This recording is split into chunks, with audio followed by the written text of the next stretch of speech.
No one expected Boone Hollow to die that winter.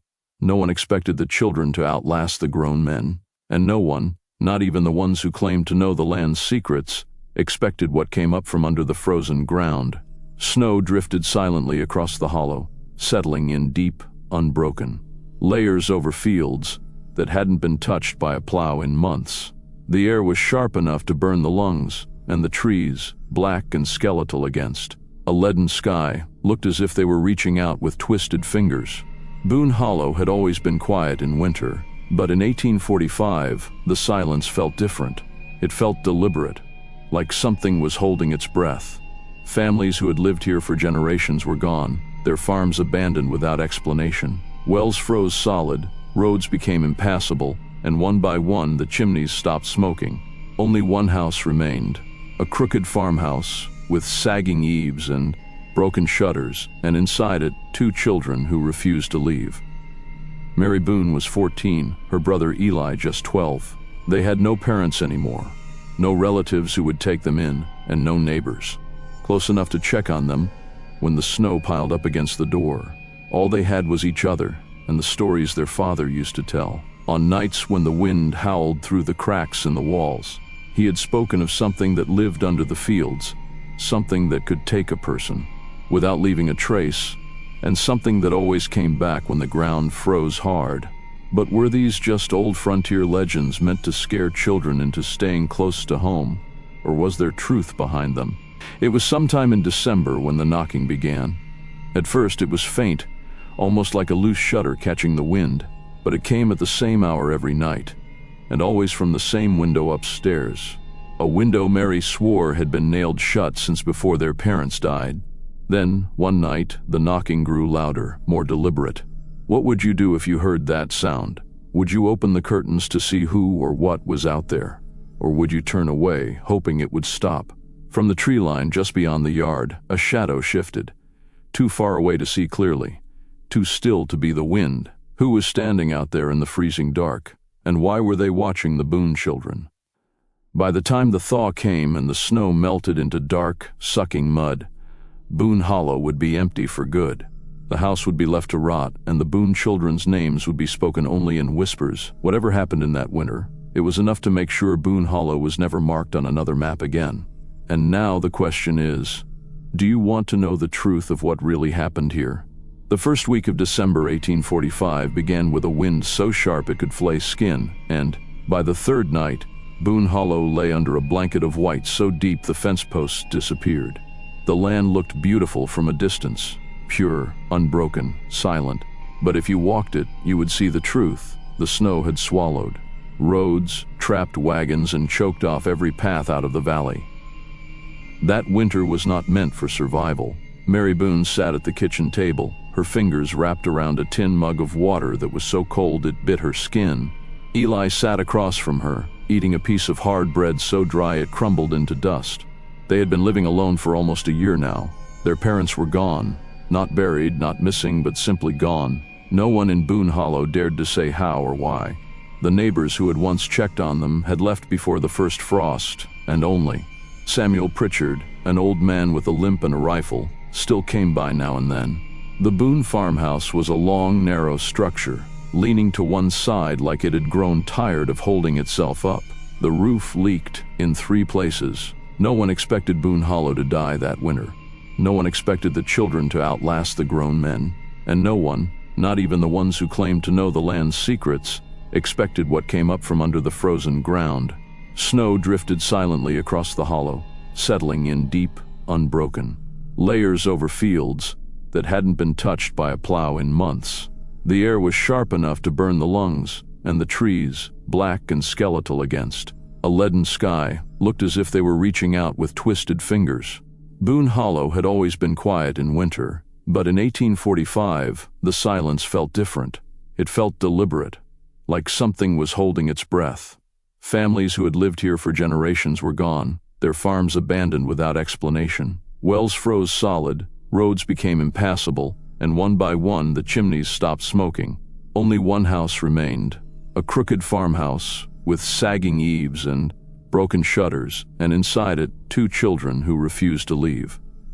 Mary Boone was 14, her brother Eli just 12. They had no parents anymore, no relatives who would take them in, and no neighbors close enough to check on them when the snow piled up against the door. All they had was each other and the stories their father used to tell. On nights when the wind howled through the cracks in the walls, he had spoken of something that lived under the fields, something that could take a person without leaving a trace, and something that always came back when the ground froze hard. But were these just old frontier legends meant to scare children into staying close to home, or was there truth behind them? It was sometime in December when the knocking began. At first it was faint, almost like a loose shutter catching the wind, but it came at the same hour every night, and always from the same window upstairs. A window Mary swore had been nailed shut since before their parents died. When she finally looked up at it, there was nothing there, only the black reflection of the room in the glass. The next morning, Mary found the barn door open. The lock snapped, the hinges warped. Inside, something had carved symbols into the wooden beams. Not letters, not numbers, just shapes, jagged, sharp, curling inward. She traced one with her finger and felt a strange warmth radiating from it, even though the barn air was freezing. By mid-afternoon, the wind picked up again. The snow swirled in thick curtains outside, blurring the tree line into a wall of white. Mary caught herself staring out the window, scanning for movement. And then she saw it. A shape, a figure, standing just beyond the yard, still as a fence post. She leaned closer, pressing her palm to the cold glass. Whoever it was wore a dark coat, the kind that trailed almost to the ground. The figure didn't wave, didn't move, just watched. She blinked, and it was gone.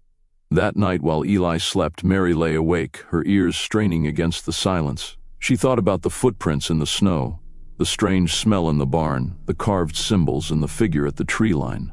What if Samuel was right? What if something was walking now? Would you stay in that house another night?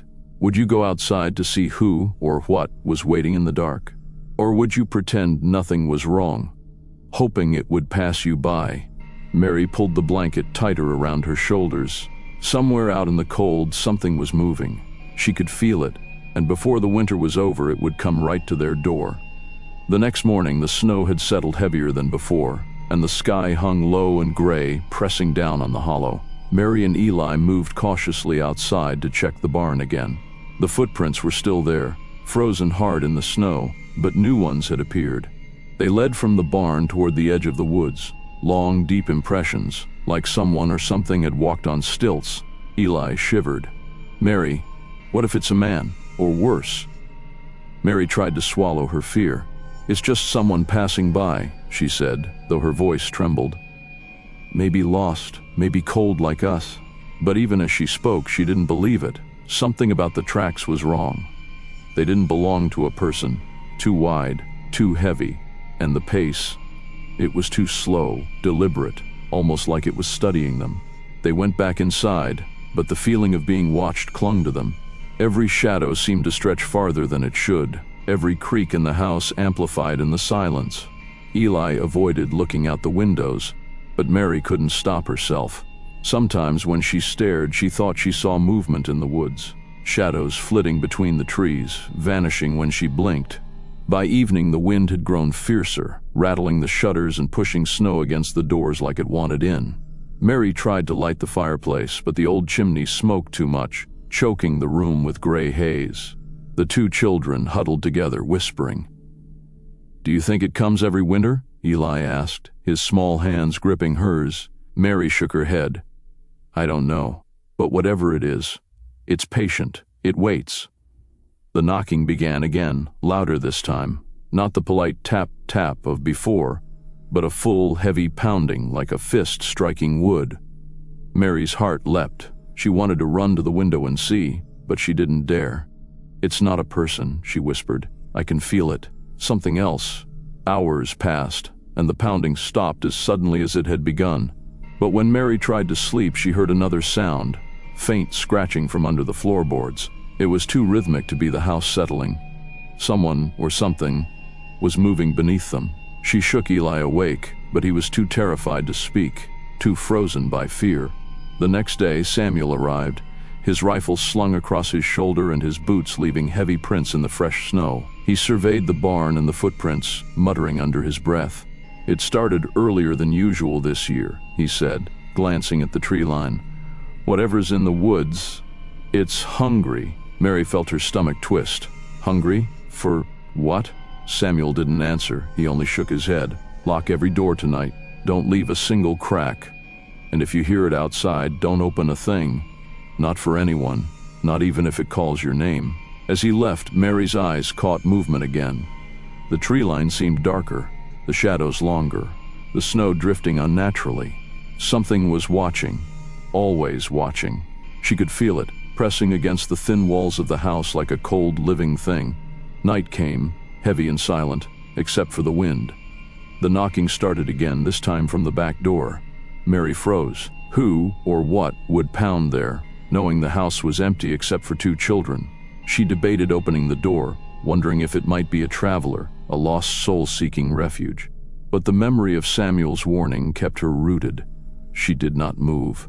The wind whistled through the cracks in the floorboards, and the faint scratching from below grew louder, more insistent. Mary gripped Eli's hand. "It's coming from under the house," she whispered. "I can hear it, moving." Suddenly, a shadow darted across the wall. Mary screamed, and Eli clung to her, trembling. The candle flickered, and for a moment the room was swallowed in darkness. When the light returned, there was nothing. Just the empty room, the 2 frightened children, and the whisper of wind in the frozen trees outside. The following days passed slowly, each one filled with dread. Mary kept watch by the windows, scanning the tree line for movement. Each night brought fresh knocking, new scratches under the floor, and footprints in the snow leading nowhere. The figure at the edge of the woods appeared again, just standing, watching, never approaching. Yet always there. One morning, Mary found Eli staring at the barn, pale and frozen in place. "Mary." "It's smiling," he whispered. "It's smiling at me." She followed his gaze and saw the shadowed figure, faint in the snowfall, tilting its head unnaturally. The mouth was a thin, impossible line curved into a grin. Mary's stomach sank. She had never seen anything so wrong in her life. "It's not a person," she said, though her voice shook. "It's something else." Mary tried to convince herself that it was the winter playing tricks, the wind shaping shadows into faces. But deep inside, she knew better. Something had come to Boone Hollow that no human could understand, and it would not leave until it had claimed its due. By the end of the week, the snow had piled waist-high.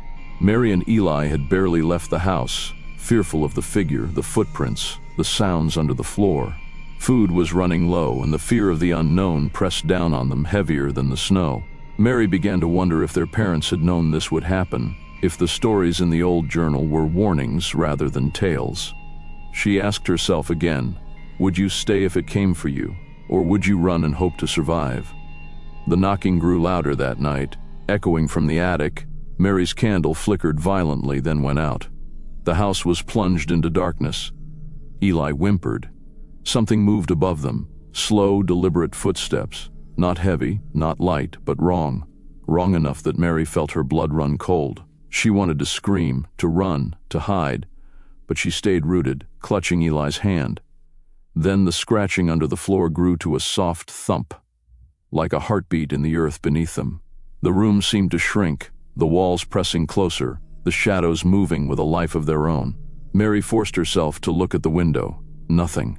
But in the corner of her eye, a shadow shifted again, just beyond the candlelight. By dawn, the first hint of gray light revealed the aftermath. The back door was cracked open, snow drifting inside. The footprints in the yard were gone. The morning after the first long night of snow, Boone Hollow felt even colder. The wind whipped across the valley, carrying a biting chill that seeped into the bones. And the sky was a pale, sickly gray, as if the sun itself had given up on shining. Mary and Eli huddled together near the window, watching the white blanket of snow cover every familiar shape. Everything looked peaceful from a distance, but they both knew better. Boone Hollow never stayed peaceful for long. It was then that Mary noticed something new at the edge of the property. A figure, tall and thin, standing by the split-rail fence. At first she thought it was a trick of the snow, a shadow shaped by the wind, but as she squinted, she realized the figure was real. The stranger was dressed in a long black coat that flapped slightly in the breeze. His face was pale, sharp, and gaunt, almost like a shadow had been pressed over it. And yet he smiled. Just a faint, slow smile, one that made Mary's stomach twist in fear. She nudged Eli. "Do you see him?" she whispered. He nodded, his eyes wide. Neither of them moved, frozen by the sight. Who could be wandering in the hollow during this storm? And why was he smiling like he already knew their names? The stranger spoke then, his voice soft and calm, drifting across the snow. "Mary Boone, Eli Boone. Where are your parents?" The question was casual, almost polite, but it carried a weight that made Mary step back. How did he know their names? And why ask about their parents when no one in the hollow dared to speak of them? Mary's lips trembled. We're alone," she stammered. "Who are you?" The stranger's smile widened slightly. "I am only a traveler," he said, "but I know things about this place. Things your parents knew too. Dangerous things." Eli clutched Mary's arm. "Mary, he's not right."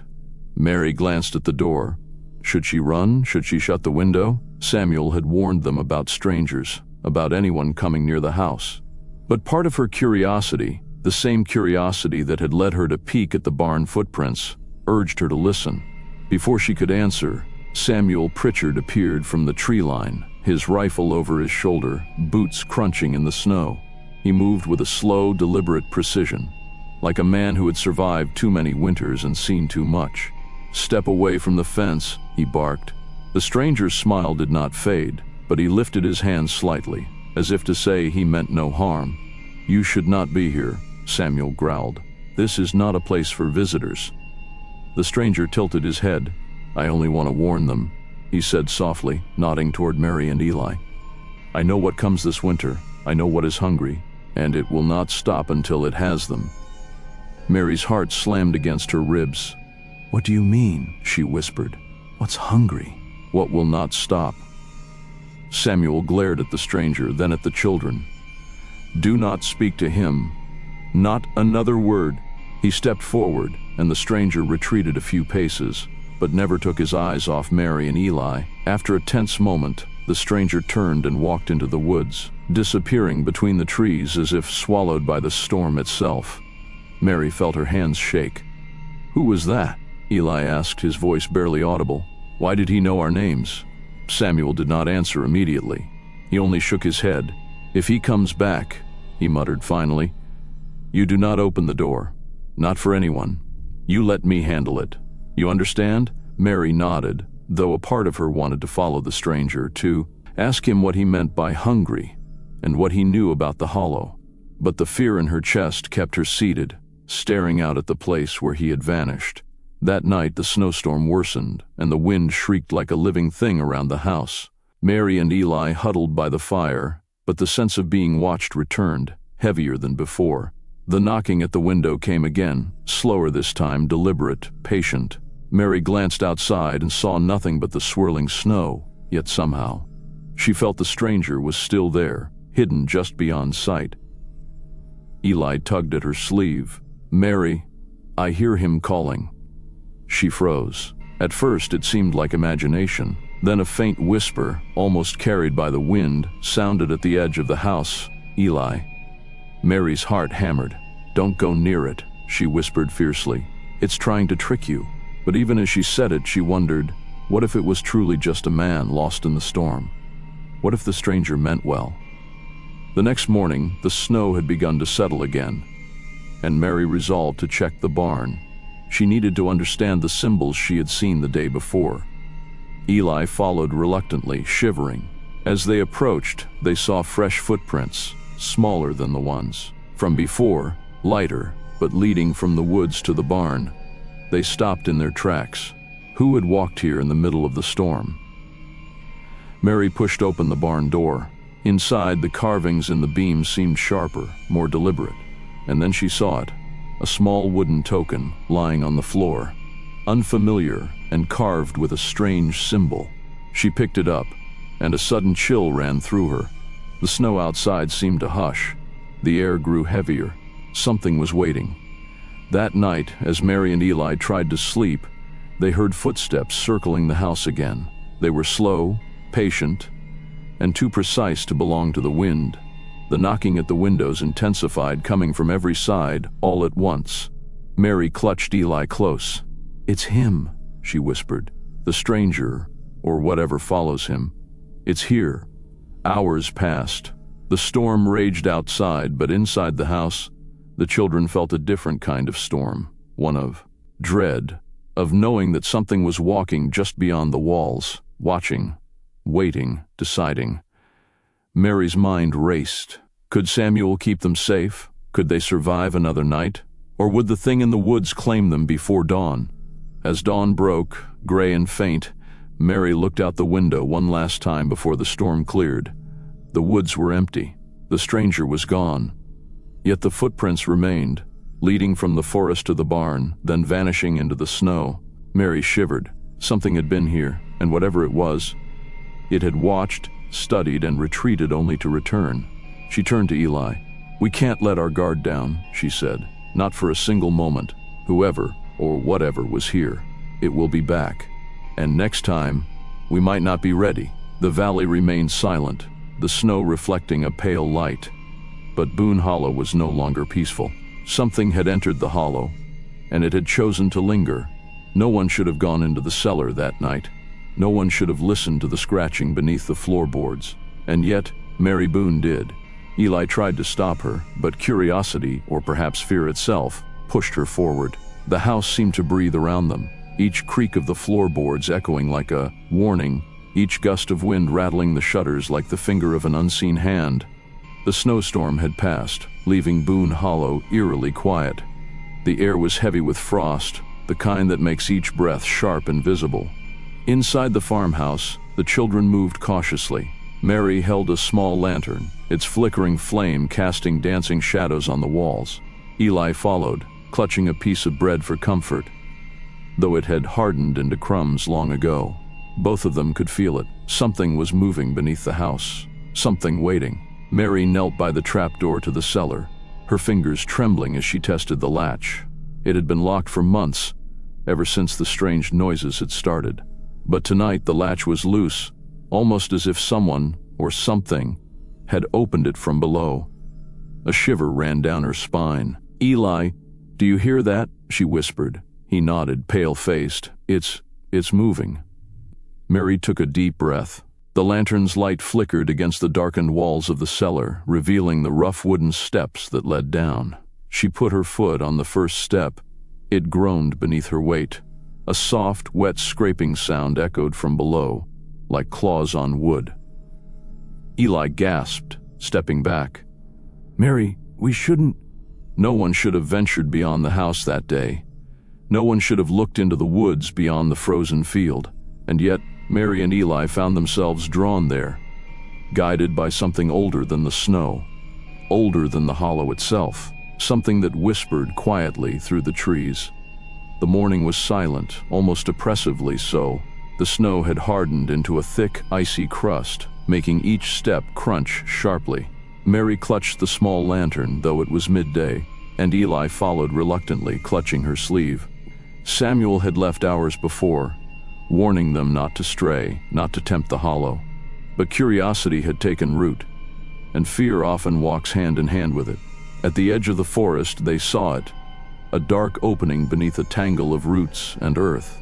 The snow around it had been disturbed, forming a small hollow in the ground, and a faint mist rose from within, curling like smoke in the pale sunlight.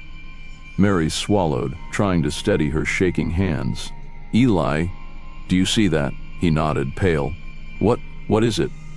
"I don't know," Mary admitted, "but I think it's waiting for us." A sudden sound made them both jump, a low whisper, almost like the wind, almost like a voice. "Come closer, come closer." The sound seemed to rise from the hollow itself, carrying an irresistible pull. Mary shivered. Was it the stranger, or something else? They crouched near the entrance.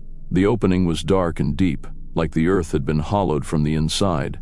Roots hung like twisted fingers, and the smell of wet soil and decay filled their nostrils. Mary held the lantern higher. The light revealed carved symbols along the roots, similar to those in the barn, sharp and deliberate, curling like claws. "Mary," Eli whispered, his voice quivering. "Maybe we shouldn't." The morning was gray and still, with a thin frost clinging to every branch and fence post. Mary and Eli had spent the night awake, listening to faint whispers that seemed to crawl from the walls, from beneath the floor, from the corners of the house where shadows clung unnaturally. Samuel had left before dawn, warning them not to move, not to tempt what waited in the dark. But the lure of the cellar, the promise of answers, was stronger than fear. Mary held the lantern high as they approached the trap door. The latch rattled under her hand, loose and worn. A faint scratching sound echoed from beneath the boards, slow and deliberate, like claws testing the air. "Eli, it's here," she whispered. "It's been waiting." He shook his head, tears in his eyes. "Mary, I don't want to go. Please, I can't." Mary swallowed her fear. "I know, but we have no choice. We need to see. We need to know." The cellar steps groaned beneath them as they descended. The smell hit first, wet earth, decay, and something far fouler, something that made their stomachs twist. Shadows clung to the walls, writhing in the flicker of the lantern. A soft scraping sound came from beneath the floorboards, growing louder, more insistent. Something moved below them, testing, feeling, waiting. Mary's fingers brushed a board, and suddenly it shifted beneath her touch. A thin, clawed hand shot up, pale and glistening, gripping the edge. Eli screamed and backed away, but Mary held the lantern steady, revealing more of the hand. Long, spindly fingers tipped with what looked like blackened nails. It withdrew suddenly, and the hollow groaned, a low, wet sound that echoed like a heartbeat in the earth. The shadows on the walls seemed to stretch, coil, and twist as if alive, and Mary felt a cold, impossible pressure pressing down from the ceiling, from the walls, from the very air around them. Then a whisper came, rising from beneath the boards. "Mary, Eli, come closer." Mary gritted her teeth. "It's not real." The morning air was thick and cold, carrying the scent of frost and decay. The children had barely slept, their minds haunted by the hollow's presence beneath the house. The shadows lingered longer than usual, stretching across the walls in grotesque forms that made Mary's stomach twist. Every creak of the floorboards, every sigh of the wind through the shutters, felt deliberate, as if the house itself had become alive with intent. Samuel appeared at the edge of the clearing, his rifle in hand, his eyes scanning the tree line with a grave intensity. "You two," he said, his voice low, "listen closely. Whatever stirs in this hollow is patient. It waits for mistakes, for hesitation, for fear, and it knows you." Mary stepped forward, lantern in hand. "Samuel, what do you mean? Knocking, scratching, the cellar, the hollow, it's all real?" Samuel's gaze was sharp, unwavering, all too real. "And you have awakened it. Once disturbed, the hollow does not forgive. It feeds, and it watches. You must understand, children. The hollow is patient, and it is intelligent." Eli shivered. "Then why is it after us?" Samuel's eyes darkened. "Not just you. It seeks those who enter its domain, those who see what should not be seen. Curiosity is dangerous here. You've looked too closely, touched what should remain untouched. And now, it remembers you." Mary's hands shook. "Is there any way to stop it?" Samuel shook his head. "Not fully. I can only delay it, warn you, and I can protect you if you listen. You must never stray, never touch the hollow, and never, ever, go near the forest hollow opening again. Do you understand?" The children nodded quickly. Outside, the snow glimmered in pale sunlight, but the tree line seemed darker than ever, almost alive with movement just beyond sight. Mary realized something terrifying. The hollow was not bound by walls or doors. It existed everywhere in Boone Hollow, patient and hungry. The snow had settled into a thick, oppressive blanket. The wind no longer howled, but the stillness was far worse. Every sound, every shift of air seemed deliberate, as if the hollow were listening to their every move. Mary's lantern barely pushed back the shadows, which clung to the corners of the house like living things. Eli's teeth chattered as he followed her through the narrow hallways. "Mary, I feel it," he whispered. "It's here." Mary nodded grimly. She could feel it too, a pressure pressing down on her chest, a vibration in her bones. Something was beneath the house, beneath the ground, and it was no longer content to stay hidden. Something had awakened fully, and it hungered. Suddenly, the trapdoor to the cellar slammed open with a deafening crash. Mary screamed, dragging Eli back, but it was too late. Shadows surged upward from the opening, thick and writhing, forming shapes that were almost human, almost alive, yet grotesque and impossible. The scraping sounds they had feared for so long turned into wet, deliberate slithers, like claws across the floor. "Run!" Mary shouted, clutching Eli's hand. They bolted toward the main room, but the shadows moved unnaturally, following them, stretching, twisting, reshaping. The house itself seemed to shift, walls bending, floorboards creaking and groaning as the hollow extended its reach. The stranger appeared suddenly at the edge of the chaos, his eyes pale, his hands raised. He chanted words older than the house itself. Light pulsed faintly from his palms, pushing the shadows back, but not entirely. The hollow hissed, a wet, guttural sound that echoed like a scream through the floorboards. Mary's heart pounded. What is it doing?" she cried. The stranger's voice cut through the chaos. "It's testing you. The hollow knows fear. It feeds on it. And now, it wants more than observation. It wants to touch, to drag, to claim." Eli whimpered, clutching Mary's side. "It's going to get us." "Not if we act," Mary shouted. The house was quiet, but Mary and Eli knew it was a fragile calm. Every shadow seemed alive, stretching and writhing, as if testing their fear. Samuel and the stranger had warned them repeatedly. The hollow was patient, intelligent, and it remembered. But tonight the children felt that patience wearing thin. The house groaned as if in anticipation, and the faint scratching beneath the floorboards had returned, slower now, deliberate, almost like a countdown. Mary held the lantern tightly, its flickering light casting trembling shadows across the walls. "We have to know," she whispered to Eli. "We can't just hide forever." Eli shook his head, his small hands clenching hers. "But what if it's too late? What if it's already too strong?" Mary swallowed hard. "Then we survive by knowing what it is, by understanding it." With Samuel occupied outside, the children crept to the barn. It had been sealed since the first strange noises had begun. But tonight, the wind had loosened the latch, allowing a faint gap of light to escape. Mary pushed it open cautiously, and a chill ran down her spine as the musty air hit her. The barn smelled of damp wood, decay, and something far fouler, something that made her stomach twist. Inside, the symbols carved along the beams glowed faintly in the lantern light. The same symbols had appeared in the cellar, in the forest hollow, and now they pulsed softly here, as if alive. Mary traced them with her fingers, feeling a cold electric tingle travel up her arm.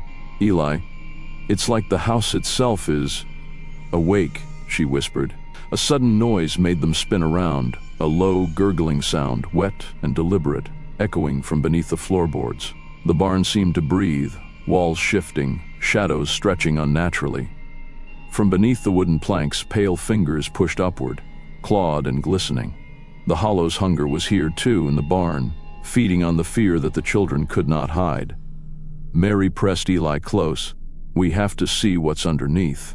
The house trembled as if the wind itself had grown teeth. Shadows clung to the walls, writhing and stretching unnaturally. Mary and Eli had barely returned from the cavern beneath the barn, their minds still haunted by the pale figures of the children trapped within the hollow.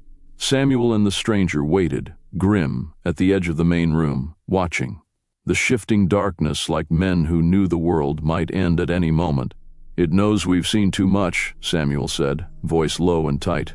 "It's testing us, probing, and soon it will strike directly." Mary gripped Eli's hand, lantern shaking. "We have to stop it, or at least survive." "But how?" The stranger's pale eyes met hers. "You survive by understanding. The hollow feeds on fear, on hesitation, on defiance. You must remain calm, even when the darkness tries to claim you." Suddenly, the floorboards groaned beneath them. Pale fingers clawed upward, scraping the wood, testing the walls, probing the shadows. The hollow's voice rose, a wet, gurgling chorus of whispers. "You cannot escape. You belong. We have waited. We have hungered," Eli whimpered, hiding behind Mary. It's everywhere." "Yes," Mary whispered. "It's in the walls, in the floor, in everything. We have to face it now, or it will take us." The hollow surged suddenly, shadows stretching toward the ceiling, twisting into grotesque forms that mimicked the children it had claimed over decades. They lunged at Mary and Eli, whispering their names, pleading, threatening. Mary's heart pounded as she realized something terrible. The hollow did not merely want fear. It wanted them alive, terrified, trapped in its growing collection. Samuel and the stranger raised their hands, chanting older words, pulling the shadows back temporarily. The hollow hissed, a wet, angry sound that vibrated the walls. Mary could feel the weight of it pressing down like a hand on her chest. The hollow's hunger was palpable, tangible, almost living.